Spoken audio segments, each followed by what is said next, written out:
Welcome to Linda's Corner. My name is Linda Bjork. We all compare ourselves to other people. We do this even when the comparisons make us unhappy. In today's podcast, I'm going to try to answer 3 questions. First, why do we compare ourselves to other people? Second, is there any benefit to seeing how we stack up against others? And third, if there isn't a benefit to comparing ourselves to others, how can we stop? Let's start with the first question. Why do we compare ourselves to other people? And to answer this question, we're going to look at some research done more than 60 years ago. In 1954, psychologist Leon Festinger proposed the social comparison theory, which studies this tendency to compare ourselves with others and seeks to find some answers as to why we do it. The social comparison theory is kind of long and contains 9 separate hypotheses as well as several corollaries and derivations. So I'm going to summarize and simplify some of the most important points. Humans have an innate drive to evaluate our opinions and our abilities, and also a drive to improve our abilities. If we don't have an objective means to evaluate those things, then we compare them with other people's abilities and opinions. Social comparison theory also talks about how we typically choose who to compare ourselves with. So I'm going to go back to my original questions. The first question is, why do we compare ourselves to other people? The social comparison theory highlights some observable human behaviors which are useful, but to understand why we do these things, we not only have to observe the data, but also read between the lines. As human beings, we have a few basic questions. Who am I? How am I doing? Am I improving? Do I fit in? Festinger's social comparison theory addresses our natural methods of trying to answer those questions. To say it another way, as humans, we have a few basic needs. First, we want to know who we are. We want to understand our own identity. We want to be able to define ourselves. Second, we want to see how we're doing. We want to progress and become better. Third, we want to belong. Humans are social creatures. We want relationships and connections with other people. Although Festinger doesn't specifically use the words belonging or fit in, he does talk about our attraction to groups with similar opinions and the changes we're willing to make to align with those groups. I think today we would use the word belonging. One point that Festinger brilliantly observes is that human beings can't actually define themselves intrinsically or independently. They can only define themselves in relation to someone else. The only exception I can think of is Groot from Guardians of the Galaxy. If you ask him who he is, he'll just answer, "I am Groot." He defines himself intrinsically and independently. But he's not human, and he's not real. If you ask anybody else, they'll give an answer that includes a relationship to another person or their association with a group, usually a profession. For example, when people introduce themselves, they usually say something like, "Hi, I'm a teacher," or a doctor, or a mechanic, or whatever their profession may be. If you press further into the question, "Who are you?" they'll usually answer with things like, "I am a mother or father. I'm a sister or brother. I'm an aunt or an uncle." People define themselves in relation to someone else or something else. We can't get away with just saying, "I am Groot," as a definition of who we are. So one of the reasons why we compare ourselves to other people is to define ourselves and to understand our own identity. We also want to progress and become better. We have an innate drive to evaluate ourselves. We want to see how we're doing, and we want a measuring stick of some kind. If we don't have an objective means to evaluate our abilities and our opinions, then we compare them with other people's abilities and opinions. We also want to belong. We want to be connected to other people. We compare our abilities and our opinions in order to seek groups that are similarly minded. we're searching for where we fit in. We compare ourselves to other people as an attempt to evaluate our abilities and meet some very basic human needs. My next question was, is there any benefit to seeing how we stack up against others? My answer is, it depends.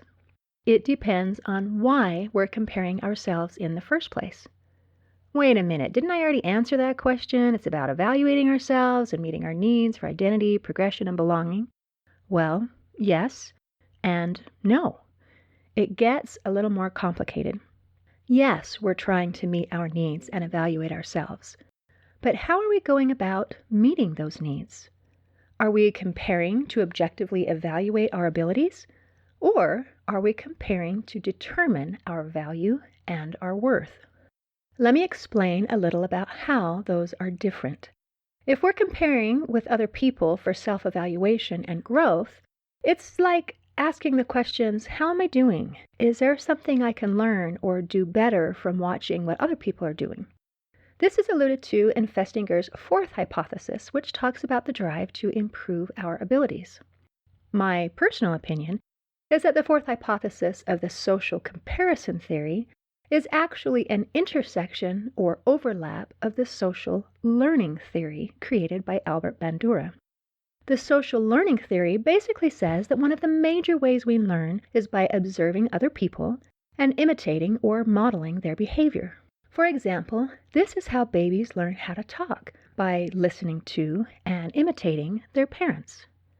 However, since the social comparison theory was created about 20 years before the social learning theory, Festinger obviously didn't have those words available to describe what he was observing.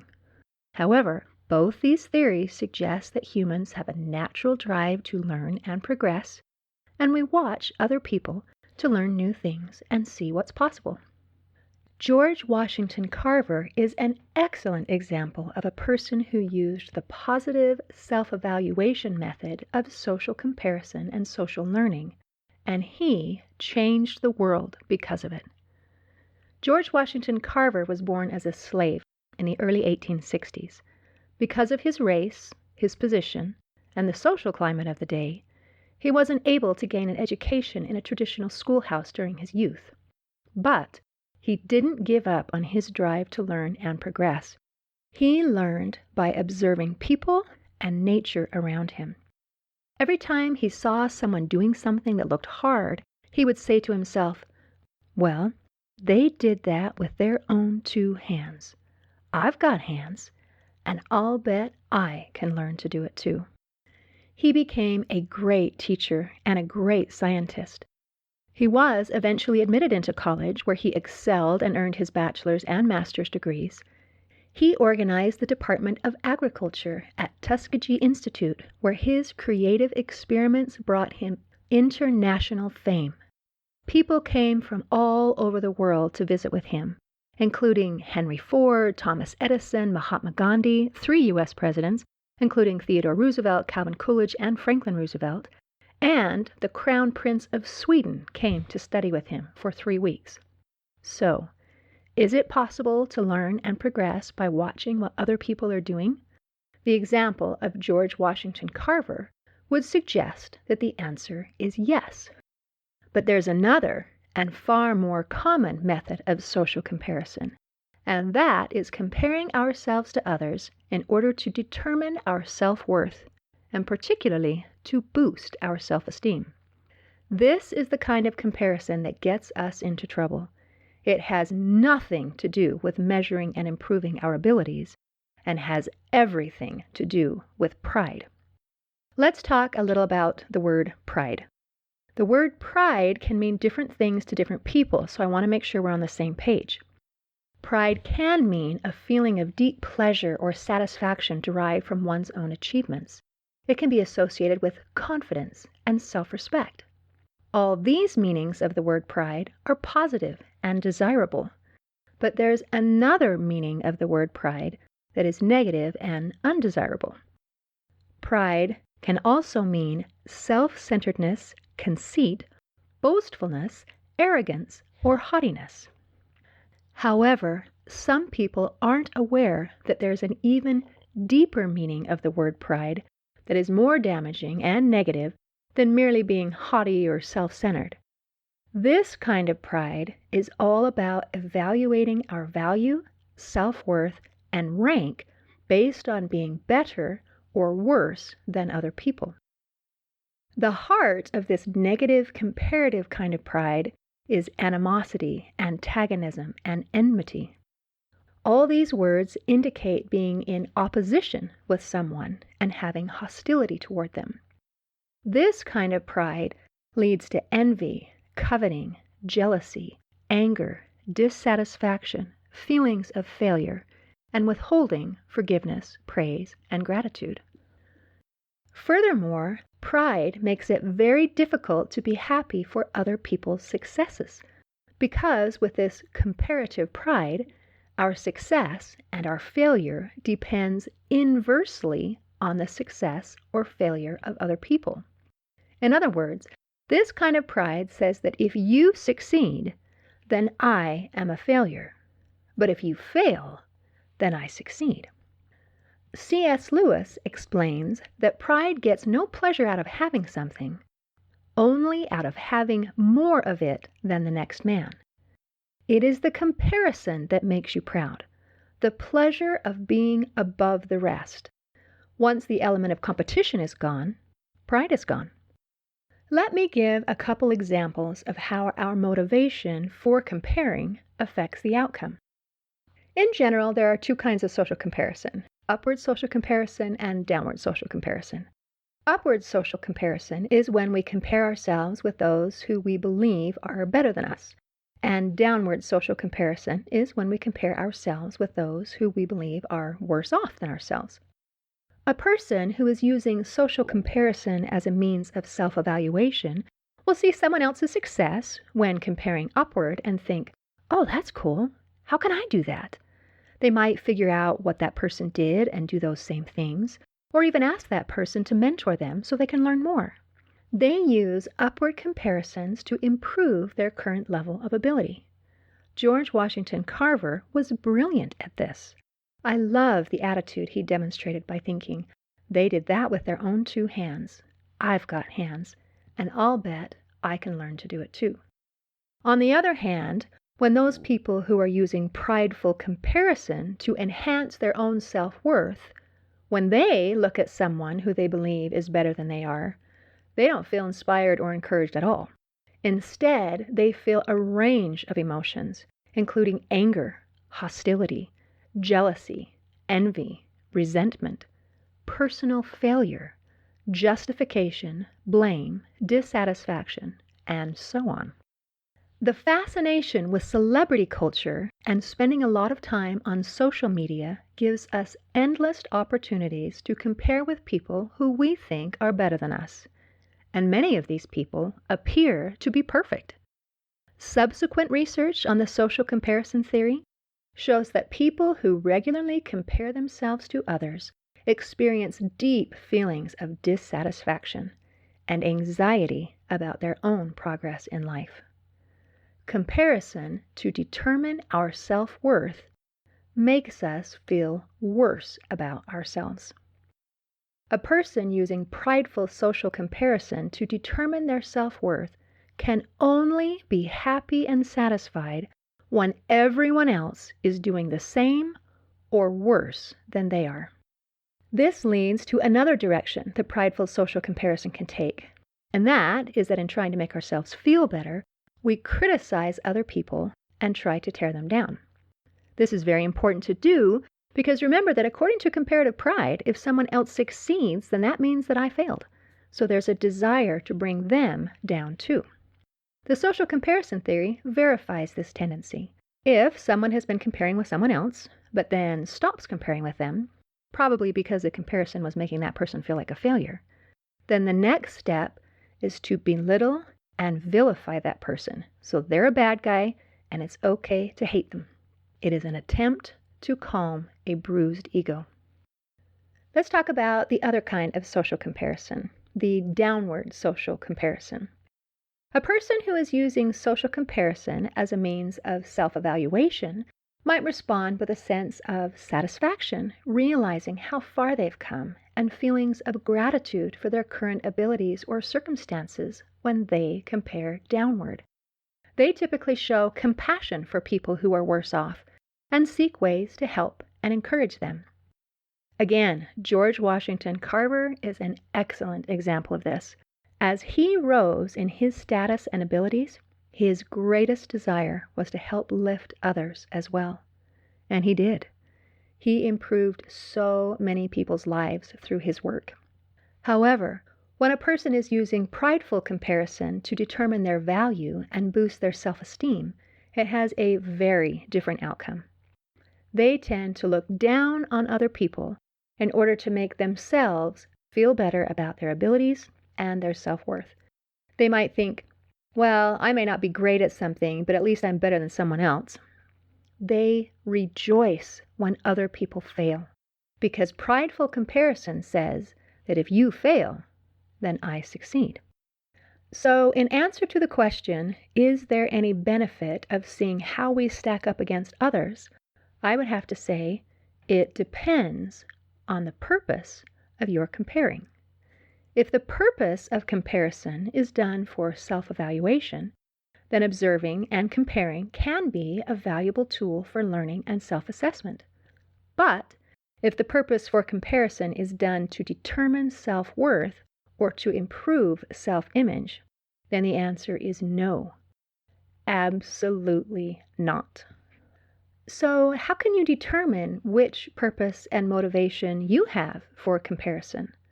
It's really quite simple. If your comparisons lead you to feel grateful, content, compassionate, inspired, or motivated to become better, then you are using comparing for self-evaluation and improvement. However, if your comparisons lead you to feel envy, coveting, jealousy, anger, resentment, blame, justification, judgmentalness, bias, dissatisfaction, hatred, guilt, anxiety, or feelings of failure, then you are using prideful comparison to determine your self-worth and to build your self-esteem, even if you don't realize that that is what you are doing. Prideful comparison is not good for anyone, but research shows that it is especially damaging to those who are currently struggling with low self-esteem or depression. And that leads us to our third question. If there isn't a benefit to comparing ourselves to others, how can we stop? I believe the first step to making a change is becoming aware that a change needs to be made. A person might be feeling all the feelings associated with social comparison and not know why he or she is feeling that way. It is important to understand that trying to determine our self-worth or boost our self-worth and self-esteem by comparing ourselves with others does not work. Instead, it leads to very negative feelings, dissatisfaction, low self-worth, anxiety, and increased depression. Nothing good comes from it. The next step is to limit the opportunities for social comparison. Two of the most common means for social comparison are obsession with celebrity culture and spending a lot of time on social media. Limiting social comparison is especially important for those struggling with low self-esteem or depression. The link between social media and depression has been talked about for years. In 2018, a study conducted by psychologist Melissa G. Hunt at the University of Pennsylvania proved that social media causes decreased feelings of well-being and increases feelings of loneliness and depression. They're not just related. One causes the other. We can reduce opportunities for unrealistic social comparison by limiting the amount of time on social media and letting go of celebrity culture obsession. It may be challenging for those who currently spend hours turning to those things out of habit. Many people struggle with social media addiction. I know of one young woman who was involved in a car accident, And to her, the most frustrating thing about the situation was that her phone battery was dead. She wasn't concerned about safety because help was already on the way. What concerned her is that she was stuck with no phone and no computer, and she had no access to social media. She was afraid that she might be missing out on the latest stories. She was more upset about being separated from social media than she was about the accident. I also know of young mothers who don't have time for their kids because they are glued to social media. It is difficult to change a habit or overcome an addiction, but it's not impossible. Some people limit the amount of time they spend on social media each day by giving themselves a specific amount of time, like 10 minutes or 30 minutes, and when the time runs out, they turn it off. Other people find that giving up social media altogether is easier for them than trying to limit the amount of time spent. Some people find that turning to TED Talks or podcasts are a great way to distract themselves away from social media. This has the added benefit of helping a person feel uplifted and motivated, rather than those feelings of jealousy and dissatisfaction that often result from social media. Another tip to help overcome the temptation of comparison is to add a little perspective. We see people who appear to be perfect, especially in the media or on social media, where people can carefully select what they want to be seen. In these situations, it is helpful to remember that what we're seeing is not the whole story. People's digital selves are not their real selves, even if they include the word authentic or put #NoFilter by their photos. Social media shows the part of people that they want us to see. Remember that social media is people's highlights reel. They also have a behind-the-scenes reel too, just like you do. We often compare their strengths with our weaknesses. This is like comparing our behind-the-scenes reel with their highlights reel. It's simply not fair. Furthermore, when looking at those beautiful photos that we see in magazines, we need to understand that the media uses a variety of deceptive techniques to create artificial beauty. They use professionals to help with hairstyles, makeup, and wardrobe, but that's not all. They also use duct tape and other tricks to lift and shape the body, and then use lighting techniques to highlight the best features and diminish flaws. But even that is not enough. After the photo is taken, it is modified electronically to airbrush and perfect the face and body. It might look good, but it isn't real. Actress Julianne Moore says, "There is so much illusion in photographs and movies. I know an actress friend of mine who was looking at a photo in a magazine and said, 'Why don't I look like that?' And then she realized it was a picture of herself." So even the people who look like that don't really look like that. It is comparing against an illusion. My next suggestion is to find a different and better method to boost self-esteem. Comparing does not build self-esteem. It decreases self-esteem. Self-esteem comes from the inside. It doesn't come from the outside. It isn't about them. It's about us. To improve self-esteem, we need to work on learning how to love and accept ourselves. My next suggestion goes back to the very beginning of this podcast. Comparing isn't just about self-evaluation, and it isn't just about trying to build our self-esteem. As human beings, we have a few basic questions. Who am I? How am I doing? Am I improving? Do I fit in? Comparing is an attempt to answer those questions. We want to know who we are. We want to understand our own identity. We want to be able to define ourselves. Second, we want to see how we're doing. We want to progress and become better. And third, we want to belong. Humans are social creatures. We want relationships and connections with other people. We use comparisons to try to meet those needs. But it doesn't work, and it leaves us feeling discouraged and dissatisfied. There are better ways to meet those needs and answer those questions. I am a Christian. I belong to the Church of Jesus Christ of Latter-day Saints, and I want to share how faith in God is a logical and effective way to meet those basic needs. First, we want to know who we are, to be able to define ourselves and understand our identity. We also showed that humans can't define themselves intrinsically and independently. We can't just say, I am Groot. Humans use a relationship with a person or a group to identify themselves. The most correct and important answer to the question, who am I, is that you are a child of God. That is who you are.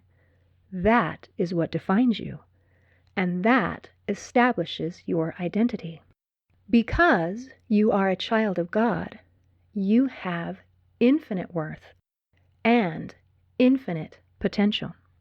That answer doesn't satisfy prideful comparison very well, because you can't say, "Ha, I'm better than you because I am a child of God," because the person you're talking to is also a child of God.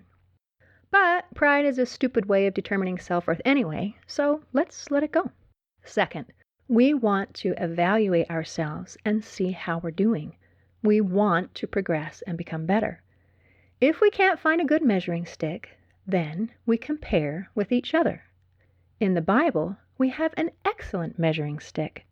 Jesus said, "Come and follow me."